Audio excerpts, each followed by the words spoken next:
कभी सोचा है कि जीतना शायद बहस करने में नहीं बल्कि चुप रहने में हो। आज हम एक ऐसी ही कहानी देखने वाले हैं। दो लकीरों की एक कहानी।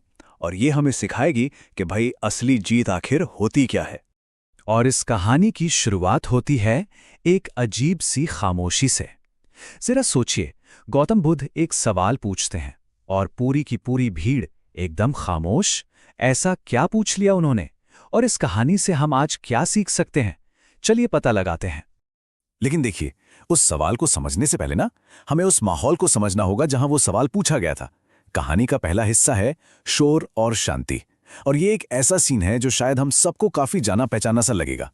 तो जरा इमेजिन कीजिए, एक मैदान है और वो लोगों की आवाजों से ना गूंज रहा है। हर कोई बहस में लगा है, बस अपनी बात को सही साबित करना है। और इस पूरे शोर शराबे के बीच एक किनारे पर गौतम बुद्ध एकदम चुपचाप खड़े हैं, बस देख रहे हैं। अब इतने शोर के बीच बुद्ध की वो खामोशी किसी को तो चुभनी ही थी। और यहीं से कहानी एक नया मोड़ लेती है।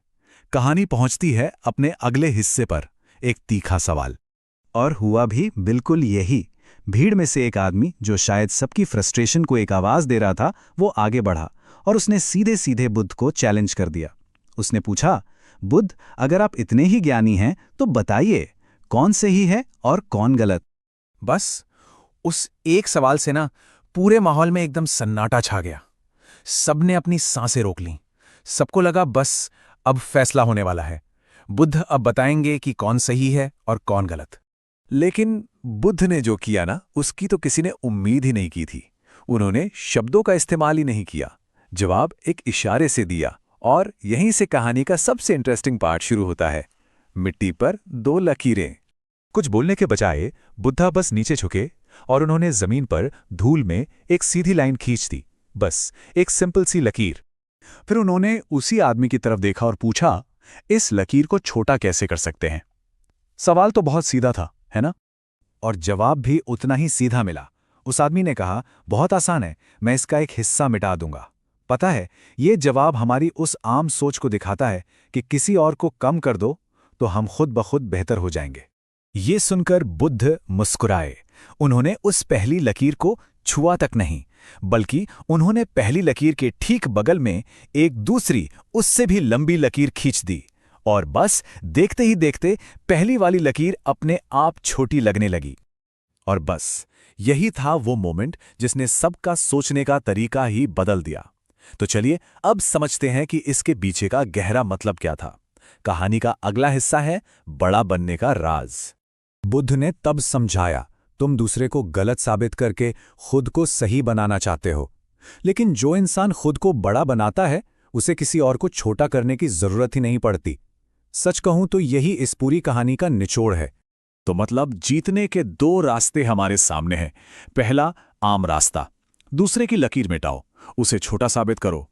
और दूसरा रास्ता है बुद्ध का, अपनी खुद की लकीर को इतना लंबा खींच लो कि दूसरी लकीर अपने आप छोटी लगने लगे। मतलब फोकस खुद को बेहतर बनाने पर हो। और इस सीधी सी बात का असर फौरन हुआ। उस आदमी का सारा गुस्सा जैसे हवा हो गया। बात समझ में आते ही उसकी आंखें खुद ब खुद नीचे झुक गईं। देखा जाए तो उस आदमी की यही समझ उसकी असली जीत थी। और यहीं से हम इस कहानी के आखिरी और सबसे जरूरी सवाल पर आते हैं। तो फिर असली जीत है क्या? उस आदमी ने खुद माना। उसने कहा, मैं तो जीतना चाहता था, पर आज मुझे समझ आया कि मैं असल में सिर्फ बोलना चाहता था। और ये बहुत बड़ा फर्क है ना? जीतने की इच्छा और सिर्फ अपनी आवाज सुनाने की इच्छा में। बुद्ध ने इस बात को और भी गहरा मतलब दिया। उन्होंने कहा, जो बस बोलता रहता है ना, वो अक्सर सुन नहीं पाता, और जो सुन लेता है उसे फिर बोलने की जरूरत ही नहीं पड़ती। ये सुनने की ताकत के बारे में है, एक ऐसी ताकत जो अक्सर बहस के शोर में कहीं खो जाती है। तो इस कहानी के हिसाब से असली जीत क्या हुई? ये तेज आवाज से नहीं मिलती, ये मिलती है शांत समझ से। ये दूसरों को हराने में नहीं है, बल्कि खुद को बेहतर बनाने में है।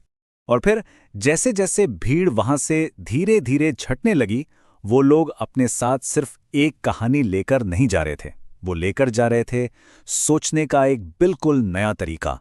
तो अगली बार जब भी हम किसी बहस में खुद को सही साबित करने की कोशिश कर रहे हों, तो शायद हमें बुद्ध की ये दो लकीरें याद आ जाएं। और साथ में ये बात भी कि कभी-कभी जीतने के लिए आवाज नहीं, सिर्फ समझ चाहिए। वाकई सोचने वाली बातें हैं ना।